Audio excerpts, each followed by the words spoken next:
الله أكبر الله أكبر.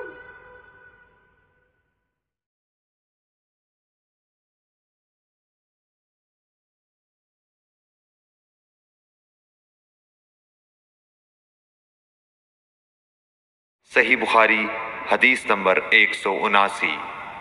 زید بن خالد نے حضرت عثمان بن عفان رضی اللہ تعالیٰ عنہ سے پوچھا کہ اگر کوئی شخص صحبت کرے اور منی نہ نکلے، فرمایا کہ وضو کرے جس طرح نماز کے لیے وضو کرتا ہے اور اپنے وضو کو دھو لے۔ حضرت عثمان رضی اللہ تعالیٰ عنہ کہتے ہیں کہ یہ میں نے رسول اللہ صلی اللہ علیہ وسلم سے سنا ہے۔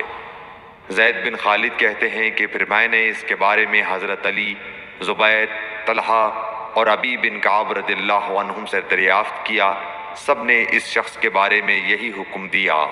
صحیح بخاری حدیث نمبر 180۔ رسول اللہ صلی اللہ علیہ وسلم نے ایک انصاری کو بلایا۔ وہ آئے تو ان کے سر سے پانی ٹپک رہا تھا۔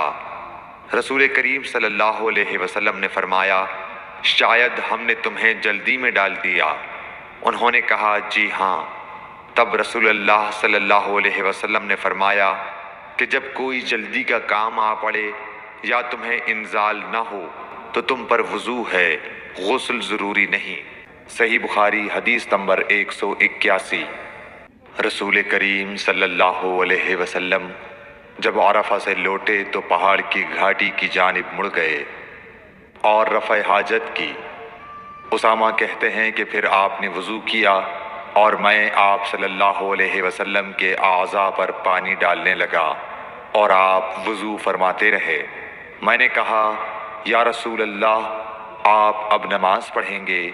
آپ نے فرمایا، نماز کا مقام تمہارے سامنے یعنی مزدلفہ میں ہے، وہاں نماز پڑھی جائے گی۔ اس حدیث سے ثابت ہوا کہ وضو میں دوسرے آدمی کی مدد لینا جائز ہے۔ صحیح بخاری حدیث نمبر 182۔ مغیرہ بن شعبہ رضی اللہ عنہ ایک سفر میں رسول کریم صلی اللہ علیہ وسلم کے ساتھ تھے۔ وہاں آپ رفع حاجت کے لیے تشریف لے گئے۔ جب آپ واپس آئے، آپ نے وضو شروع کیا تو مغیرہ بن شعبہ آپ کے اعضائے وضو پر پانی ڈالنے لگے۔ آپ صلی اللہ علیہ وسلم وضو کر رہے تھے۔ آپ نے اپنے منہ اور ہاتھوں کو دھویا، سر کا مسح کیا اور موزوں پر مسح کیا۔ صحیح بخاری حدیث نمبر 183۔ عبداللہ بن عباس رضی اللہ تعالی عنہ نے رات رسول کریم صلی اللہ علیہ وسلم کی زوجہ مطہرہ اور اپنی خالہ میمونہ رضی اللہ عنہا کے گھر میں گزاری۔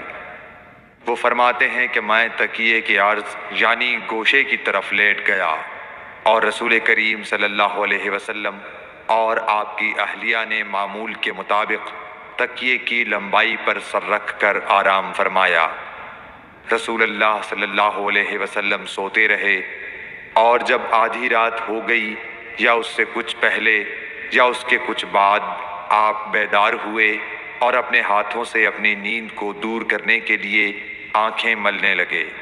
پھر آپ نے سورہ آل عمران کی آخری 10 آیتیں پڑھیں۔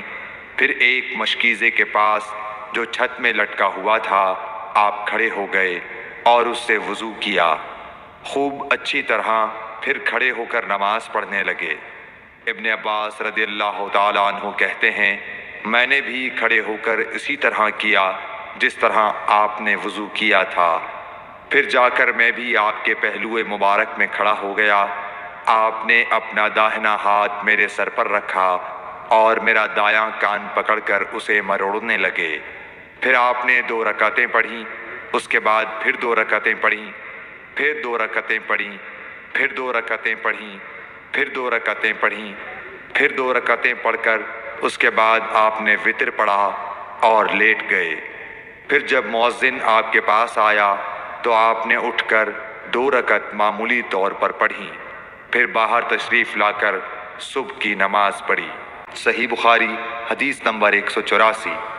اسماء بنت ابی بکر کہتی ہیں کہ میں رسول اللہ صلی اللہ علیہ وسلم کی زوجہ محترمہ عائشہ رضی اللہ تعالی عنہا کے پاس ایسے وقت آئی جب کہ سورج کو گہن لگ رہا تھا اور لوگ کھڑے ہو کر نماز پڑھ رہے تھے، کیا دیکھتی ہوں وہ بھی کھڑے ہو کر نماز پڑھ رہی ہیں۔ میں نے کہا کہ لوگوں کو کیا ہو گیا ہے؟ تو انہوں نے اپنے ہاتھ سے آسمان کی طرف اشارہ کر کے کہا سبحان اللہ۔ میں نے کہا کیا یہ کوئی خاص نشانی ہے؟ تو انہوں نے اشارے سے کہا کہ ہاں۔ تو میں بھی آپ کے ساتھ نماز کے لیے کھڑی ہو گئی۔ آپ نے اتنا قیام فرمایا کہ مجھ پر غشی طاری ہونے لگی اور میں اپنے سر پر پانی ڈالنے لگی۔ جب رسول اللہ صلی اللہ علیہ وسلم نماز سے فارغ ہوئے تو آپ نے اللہ کی حمد و ثنا بیان کی اور فرمایا آج کوئی چیز ایسی نہیں رہی جس کو میں نے اپنی اس جگہ نہ دیکھ لیا ہو، حتیٰ کہ جنت اور دوزخ کو بھی دیکھ لیا۔ اور مجھ پر یہ وحی کی گئی ہے کہ تم لوگوں کو قبروں میں آزمایا جائے گا، دجال جیسی آزمائش یا اس کے قریب۔ راوی کا بیان ہے کہ میں نہیں جانتی کہ اسما نے کون سا لفظ کہا۔ تم میں سے ہر ایک کے پاس اللہ کے فرشتے بھیجے جائیں گے اور اس سے کہا جائے گا کہ تمہارا اس شخص یعنی محمد صلی اللہ علیہ وسلم کے بارے میں کیا خیال ہے؟ پھر اسما نے لفظ ایماندار کہا یا یقین رکھنے والا کہا، مجھے یاد نہیں۔ بہرحال وہ شخص کہے گا کہ محمد صلی اللہ علیہ وسلم اللہ کے سچے رسول ہیں، وہ ہمارے پاس نشانیاں اور ہدایت کی روشنی لے کر آئے، ہم نے اسے قبول کیا، ایمان لائے اور آپ کا اتباع کیا۔